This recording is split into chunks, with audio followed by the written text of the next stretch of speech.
Welcome back. Now we're going to cover one of the most important business-oriented features that you will ever use.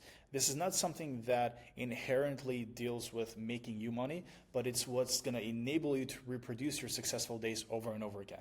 And I'm talking about analytics. That's right. It's a word that you've probably heard before, but probably haven't paid enough attention to. So we do extensive analytics. We actually obsess over the amount of data that we gather to actually build machine learning models, but to also just show you the raw data so you can understand how your business is operating and you can reproduce success every single day. So this is just an overview tab that shows your team revenue, chats, average response time, and fans that are online right now and historically. But what we're interested in is this revenue tab right here. This shows us a plethora of information. Firstly, we have a list of PPVs, but over here we have the progression of the revenue. And if we actually let's narrow this down a bit.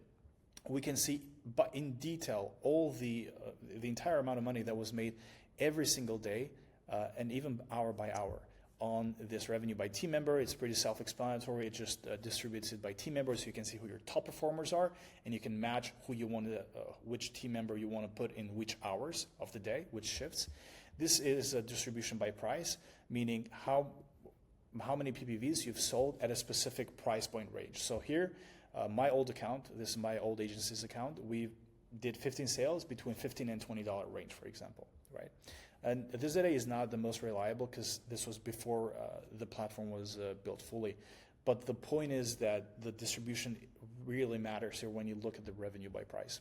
And this is a heat map that shows you exactly how much money you've made on a specific day, on a specific hour. So we have all the hours of the day and all the days of the week. So it shows you on aggregate, you've made, let's say, $410 at 6 p.m. on a Friday between 6 p.m. and 7 p.m. No, so now I know that, holy shit, I need the most of my workforce or most of my chatters to be available within 6 to 7 p.m. at this specific day because that's when it seems like I make the most money. And of course, we've narrowed it down, but if I clear this and we can see all time, there's way more sales by distribution, and there's also way more sales here in the heat map. But other than that, I think you need to obsess over your revenue because this is how you can see what success and failure looks like, learn from the failures and reproduce success. And if you do that every single day, you're only going to essentially reproduce the top 10% of your performance, and there's no way you're not going to make a shitload of money if you keep repeating your successful days over and over again.